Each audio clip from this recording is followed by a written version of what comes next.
모든 날들의 주인 되어 주시는 하나님 아버지, 오늘도 저희들에게 또 다른 하루를 허락해 주시고 생명으로 오늘 하루를 맞이하게 해주신 것 진심으로 감사를 드립니다. 하루하루의 날들마다 하나님의 뜻이 있고 하나님의 계획이 있음을 고백합니다. 믿는 자들을 통해서 일하시는 여호와 하나님 아버지께서 오늘 하나님께서 받으시고자 원하시는 하나님의 그 영광과 또 하나님의 찬양이 믿는 그리스도인들을 통하여 하나님 받아주시기를 소망합니다.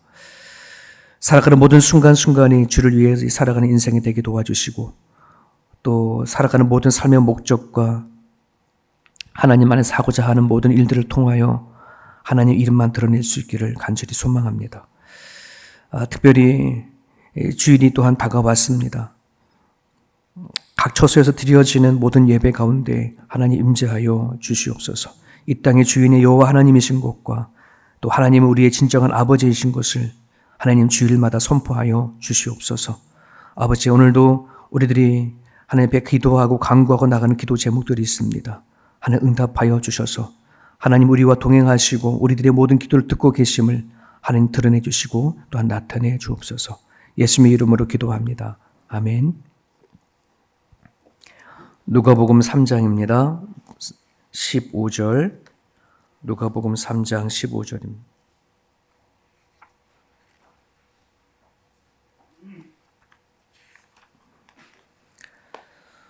누가복음 3장 15절부터 마지막 절까지가 우리 오늘 매일 성경 본문입니다.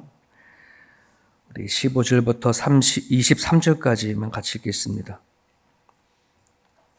백성들이 바라고 기다림으로 모든 사람들이 요한을 혹 그리스도이신가 심중에 생각하니 요한이 모든 사람에게 대답하여 이르되 나는 물로 너희에게 세례를 베풀거니와 나보다 능력이 많으신 이가 오시나니 나는 그의 신발끈을 풀기도 감당하지 못하겠노라. 그는 성령과 불로 너희에게 세례를 베푸실 것이요 손에 키를 들고 자기의 타작마당을 정하게 하사 알곡은 모아 곡간에 들이고 쭉정이는 꺼지지 않는 불에 태우시리라. 또 그 밖에 여러 가지로 권하여 백성에게 좋은 소식을 전하였으나 분봉왕 헤롯은 그의 동생의 아내 헤로디아의 일과 또 자기가 행한 모든 악한 일로 말미암아 요한에게 책망을 받고 그 외에 한 가지 악을 더하여 요한을 옥에 가두니라. 백성이 다 세례를 받을새 예수도 세례를 받으시고 기도하실 때에 하늘이 열리며 성령이 비둘기같이 형체로 그의 위에 강림하시더니 하늘로부터 소리가 나기를 너는 내 사랑하는 아들이라 내가 너를 기뻐하노라 하시니라.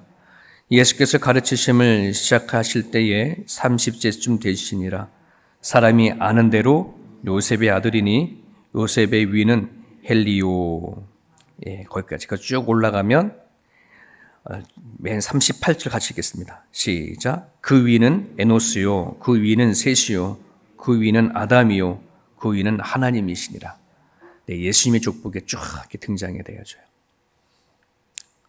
세워 보십시오. 집에 가서 도대체 몇 단계까지 올라가는지 조상이 몇 사람이나 기록이 되어져 있는지 아마 이런 일곱 조상이 기록이 아마 세워질 거예요.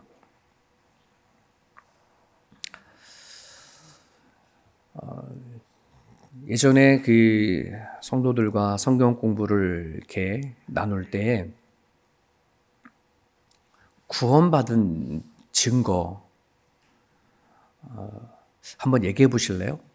구원받은 증거에 대해서 한번 얘기해 보세요. 그렇게 얘기 나눈 적이 있어요. 그때 이제 각자의 자기 소견대로 얘기를 하잖아요. 어떤 사람은 정말 내가 태어날 때부터 모태 신앙이었어요. 이제 이런 거를 이제 얘기하시는 분들도 계시고, 신앙생활을 하면서 또 세례를 받은 얘기도 하시고, 나름대로 각자 경험되어진 걸 얘기하고, 또 교회를 다니면서 이루어진 일들을 이야기하면서 이런 것이 난 구원받았다라고 그렇게 생각하시는 분이 더러 이렇게 계시거든요. 근데 오늘 성경을 보면 세례 요한이 예수님을 소개를 하는데 이렇게 소개합니다. 나는 물로 너희에게 세례를 베풀지만 예수님께서 오시면 그 예수님은 성령과 불로 세례를 베푸실 것이다. 그래서 알곡은 곡식에 거두고 쭉정이는 태워버리시겠다. 이렇게 소개를 하고 있는 거예요. 아마 이 자리에 계신 대부분은 아마 세례를 받으셨을 거예요. 물 세례를. 그죠? 근데 그 물 세례는 어떤 거냐면 내가 하나님을 믿습니다. 예수님을 믿습니다. 사람들에게, 많은 사람들에게 공식적으로 이렇게 선포를 하죠. 그러면 내가 지금까지 살아왔던 내 인생의 모든 죄나 그리고 내가 살아왔던 모든 허물들을 물로 씻어버리고 다시 예수님 안에 새 출발합니다 하는 것에 대한 상징적으로 세례를 받아요. 이게 이제 물세례입니다. 내 신앙에 대한 고백과 또 하나님 안에 다시 살겠다고 하는 결단에 대한 상징적인 세례죠. 근데 예수님이 주시는 성령과 불세례는 상징적인 것이 아니라 실질적으로 이루어지는 세례예요, 이게. 여러분, 예수님의 제자들이 하나님께서 직접 이 땅에 오셔서 12명을 데리고 다니면서 기적을 보여주시고 직접 하나님이신 예수님이 가르쳤잖아요. 그럼에도 불구하고 십자가 길을 걸어가실 때에는 다 제자들이 내가 언제 예수님 앞에 가르침을 받았고 내가 언제 예수님을 알았냐 할 정도 다 도망을 쳐버렸잖아요. 하지만 부활하신 예수님께서 다시 제자들을 모아놓고 성령이 임할 때까지 떠나지 말고 기도하라 했을 때에 마침내 제자들에게 성령이 임했을 때에는 그들이 도망을 가락으로 가지 않죠. 칼이 목에 들어와도 죽으면 죽으리라 순교의 길을 가지 않았습니까? 되게 중요한 메시지가 담겨져 있어요. 오늘 우리들이 물세례에서 끝인 사람들이 되게 많아요. 그것이 또 나를 구원한 증거라고 얘기를 한 사람들도 많고. 근데 정말 우리가 예수님을 알고 하나님을 알고 우리 가운데 임하신 성령님을 우리가 안다라고 한다면 성령 세례와 불세례를 받기를 간절히 바라야 돼요. 여러 가지 수많은 기도 제목이 있다면 제일 급하게 기도할 것이 성령 세례와 불세례입니다. 여러분의 자녀들을 위해서 기도해 주실 때에 끊임없이 기도해 주셔야 될 것이 뭐냐 그러면 우리들이 자녀들이 성령 세례를 받을 수 있도록 불세례를 받을 수 있도록 기도해 주셔야 합니다. 그럼 성령 세례는 뭐고 불세례는 뭐냐? 여러분 성령 세례는 말 그대로 성령님을 체험하는 겁니다. 우리 눈에 성령님이 보이지 않아요. 그죠? 우리 가운데 동행하신다고 한다는 사실도 알고요. 하나님 우리와 함께 하신다는 걸 알지만 그게 머리로는 알지. 내가 온 내 감정과 내 머리부터 발끝까지 그 하나님에 대한 체험을 없이 살아가는 사람들도 많이 있거든요. 성령 세례는 다른 게 아닙니다. 내 안에 성령님이 예수님이 계신 것에 대한 확실한 증거입니다. 그거로 인해서 내 안에 있는 내면이 변화되어지고 삶이 달라지는 것을 얘기를 합니다. 성령 세례가 내가 받지 아니하고서는 표면적인 그리스도인 밖에 되지가 않아요. 내 마음속 끝부터 올라오는 그런 하나님에 대한 생각들, 하나님 위해서 살아내고자 하는 그런 결단들, 이런 것이 세워지는 거예요. 그래서 성령 세례를 받은 사람들은 숨길 수가 없어요. 우리 마음 안에 불덩어리를 품고서 그걸 어떻게 숨겨요? 숨길 수가 없어요. 그 성령 세례가 여러분들에게 또 우리 모두에게 있기를 여러분 기도해 주시면 좋겠습니다. 단순한 감정뿐만 아니라 하나님과 지속적으로 이어지는 관계성이 만들어지죠. 자, 불세례는 과연 또 뭘까요? 예레미야서 20장 9절에 보면 예레미야가 이렇게 고백을 합니다. 내가 다시는 여호와를 선포하지 아니하며 그의 이름으로 말하지 아니하니라 하면 나의 마음이 불붙는 것 같아서 골수에 사무치니 답답하여 견딜 수가 없나이다. 예레미야 눈물의 선지자인데 하나님의 말씀을 받아서 이스라엘 백성들에게 하나님의 말씀을 전하는데 그 백성들이 그 말씀을 받지 않고 도리어 예레미야를 향해서 돌을 던지고 욕을 하고 저주를 하고 하는 거예요. 하나님의 말씀에 대해서 전하는데 그들의 반응은 너무나 수치와 치욕스러움과 고통이 달려오는 거거든요. 그러니 예레미야 마음이 어떤 마음 들겠어요? 와, 내가 왜 이 일을 하냐? 나 이제 하나님 말씀 전화도 들어야 되는데 듣지 않고 도리어 돌이 날라오니 욕이 날라오니 마음 같아서는 어떻게 돼? 너네 받을 자 간도라. 너네들 하나님의 심판 따라 근데 다 죽으면 속이 시원하겠다. 뭐 이런 마음 들 거 아니에요. 인간적인 마음으로. 그렇게 하나님의 말씀을 전하지 않으려고 하여도 어쩔 수 없는 너무나 마음이 불붙는 것 같아가지고 답답해서 하나님 말씀을 전하지 아니할 수가 없는 것. 여러분 불세례라고 한다는 것은 내가 하나님을 믿고 살아가는데 하나님과 나와의 걸림이 되어지는 그것이 죄이든 고통이든 내한테 어떤 그 모든 장애물이든 다 태워버리는 걸 얘기를 해버려. 오로지 나와 하나님만 남는 것. 이게 불세례예요. 성령 세례도 뜨겁지만 불세례는 더 뜨거워요. 내 남은 인생 주를 위해 살겠습니다. 하나님과 나 사이에 가로막히는 그 모든 것들이 그 장애물이 어떤 거라도 할지라도 다 태워버리시는 불세례가 있어요. 여러분 이거 사모할 수 있기를 주님을 축복합니다. 그러면 정말 모든 건 내 주변에 아무것도 보이지 않고 오로지 주만 보입니다.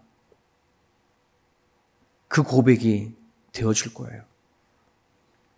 우리는 죽어서 하늘나라 가겠죠. 또 갈 거고. 근데 이 땅에서 그 하나님 나라를 경험하는 것은 성령 세례와 불세례를 통하여서만이 그 하나님 나라를 경험할 수 있어요. 물 세례와 성령 세례의 차이는 허상과 실상의 차이입니다. 허상으로 내가 구원받았다 하지 아니하시고 진짜 내가 하나님 믿는 그 믿음이 실상이 되고 현실이 되어질 수 있도록 여러분 기도해 주시기를 부탁드리겠습니다. 세례 요한이 감옥에 투옥되어진 사건 이야기, 그 다음에 예수님의 세례 이야기가 또 본문에 등장하는데 21절에 보면 예수님의 세례받는 모습을 이렇게 하죠. 백성이 다 세례를 받을새 예수도 세례를 받으시고 기도하실 때에 하늘이 열리며 성령이 비둘기처럼 임하시고 하늘로부터 들려오는 소리가 있어. 너는 내가 사랑하는 아들이다. 아주 유명한 이 말씀이 있기 때문에 우리가 믿는 삼위일체 하나님이 증명이 되는 거예요. 네, 삼위일체 하나님. 삼위일체 하나님은 어떤 하나님이냐 설명해 주십시오 라고 말할 때에 예수님이 세례받는 이 장면을 얘기를 합니다. 독생자 예외에서는 예수님이 요단강에 계시고 성령이 비둘기처럼 임하고 하늘에서 성부 하나님의 소리가 들리는 이 삼위의 일체의 이야기예요. 자, 그런데 여기에 세례 받으실 때에 하늘이 열리고라고 하는 표현이 있어요. 하늘이 열리고. 여러분, 이 하늘이 열린다는 말이 어떤 의미일까요? 에스겔서 1장 1절에 이스라엘 백성들이 바벨론 포로가 되어져서 70년의 그 포로 생활을 할 때에 모든 이스라엘 백성들이 절망하고 희망이 보이지 않는 그 상황 속에 하나님이 에스겔을 찾아가서 그에게 환상을 보게 해주시고 주의 음성을 들려주는데 그때 1장 1절에 이런 말씀이 있습니다. 내가 그발 강가 사로잡힌 자 중에 있을 때에 하늘이 열리며 하나님의 이상을 내게 보이시니 이런 말씀.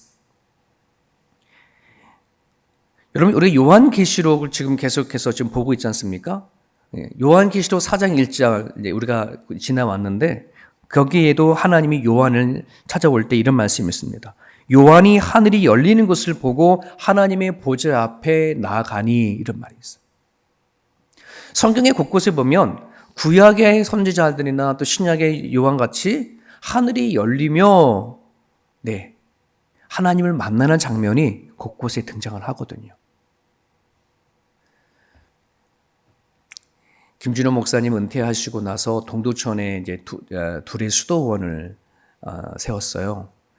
둘의 수도원 세울 때 거기에 큰 돌이에요. 큰 돌에다가 거기다가 하늘이 열리며라고 하는 글을 하나 새겨놨어요. 들어가면 제일 먼저 그 큰 돌에 그 적혀진 게 있어요. 하늘이 열리며. 여러분, 이 하늘이 열린다고 한다는 말은 물론 하나님이 우리들에게, 우리 인간 이 땅에 직접 개입하시는 장면이기도 하지만 새로운 시대가 열리는 걸 얘기를 해요. 새로운 상황이 열리는 걸 얘기를 합니다. 에스겔에게나 또는 사도 요한에게나 또 예수님이 세례를 받으시는 이 시간에 하늘이 열린다고 한다는 것은 지금까지 살아왔던 삶에서 완전히 새로운 시대로 들어가는 그 문을 얘기를 하는 의미가 담겨져 있어요. 예수님께서 오셔서 성령 세례와 불세례를 준다는 것은 어쩌면 하늘이 열리는 것을 맛보는 것과도 같아요. 이제 나는 내가 주인 돼서 살아왔던 내 인생은 접고 이제 남은 하나님을 위해 살아갈 인생이 열렸어라고 하는 이 고백과 결단이 이루어지는 시간이 하늘이 열리는 시간이에요. 예수님께서 30살까지 인간의 모습으로 사시고 이제 세례를 받으시면서 공생의 시간, 이제 하나님의 뜻을 위해 살아가는 3년의 시간이 그 길을 여시는 거잖아요. 여러분, 구원이라고 한다는 것은 출발은 그거인 것 같아요.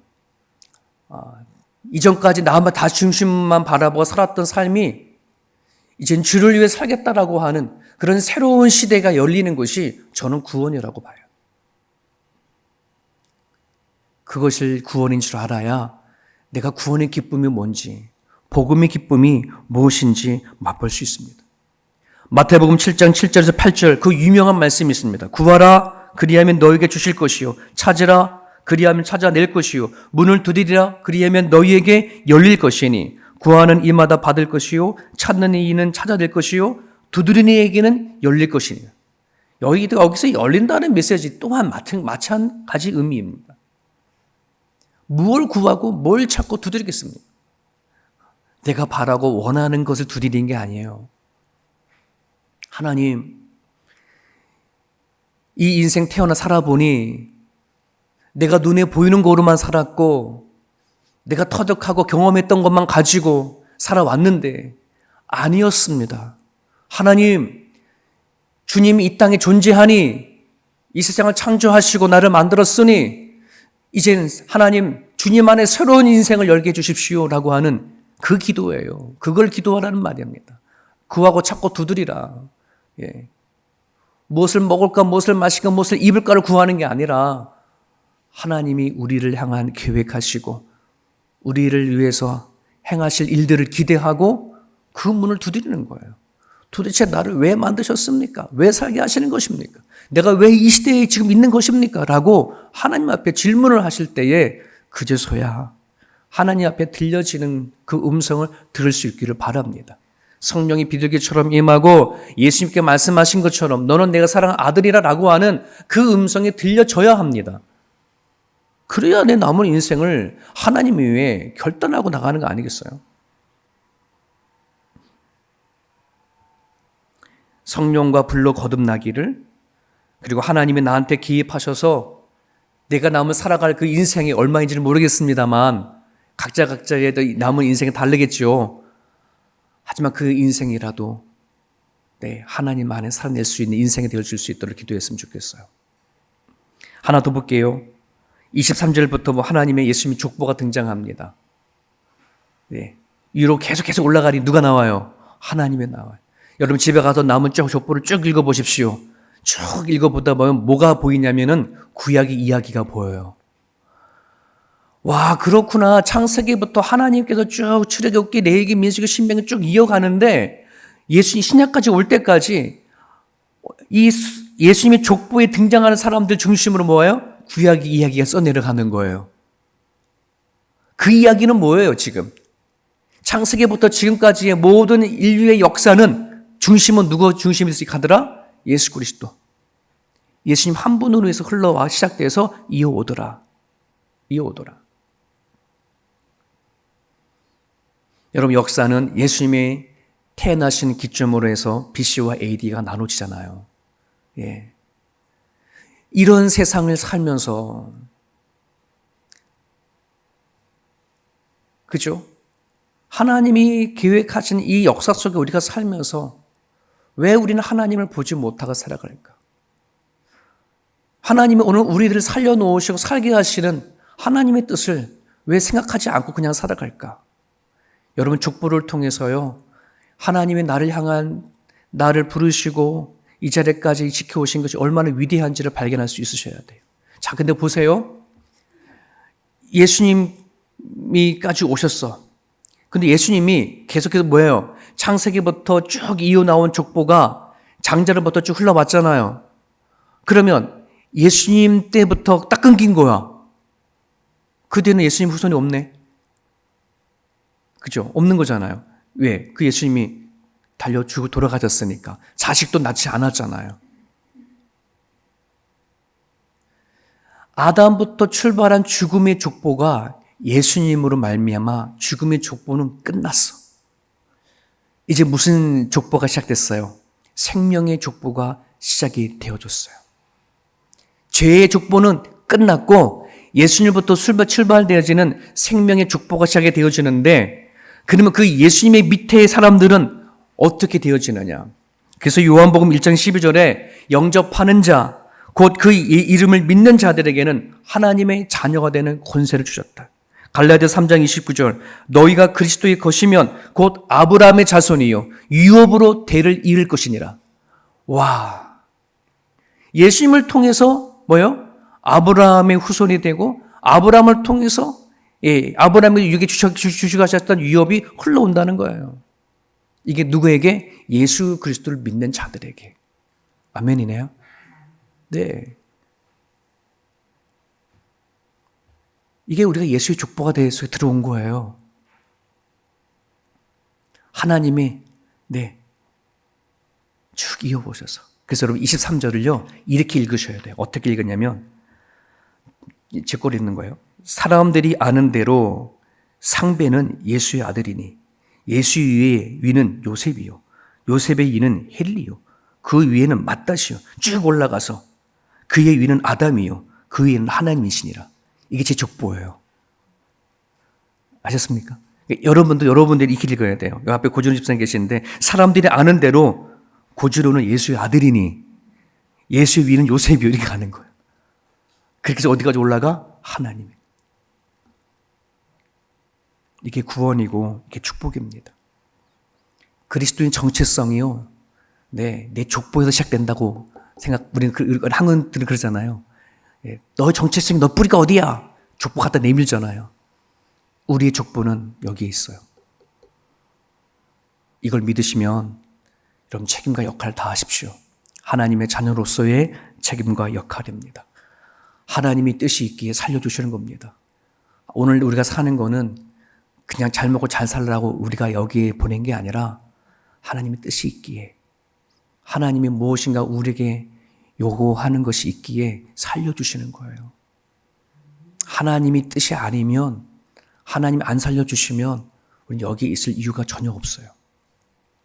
오늘 주신 말씀을 여러분이 붙잡으시고요, 기도해 주실 때에 성령 세례와 불세례를 여러분 놓고 기도해 주십시오. 기도하다가 받을 수 있고, 말씀을 묵상하다 받을 수 있고, 운전하다가 받을 수 있고, 하나님을 향하여 사모하는 마음이 열리면 누구나 받을 수 있어요. 하늘이 열리는 새로운 시대가 열릴 수 있도록 여러분 기도해 주십시오. 2025년은 나에게 새로운 시대가 열리는 날이다라고 고백할 수 있는 그날을 꿈꾸십시오. 여러분, 성령 세례는 단회성으로 끝나지 않아요. 한 번 끝난 성령 세례 받았다 끝나는 게 아니에요. 계속해서 받을 수 있는 것이 성령 세례예요. 그리고 남은 인생을 하나님의 자녀로서의 책임과 역할을 다할 수 있는 그러한 삶에 들을 수 있도록 이 시간 결단하시고 또 기도하는 아침이 됐으면 좋겠습니다. 자, 이렇게 기도해 주십시오.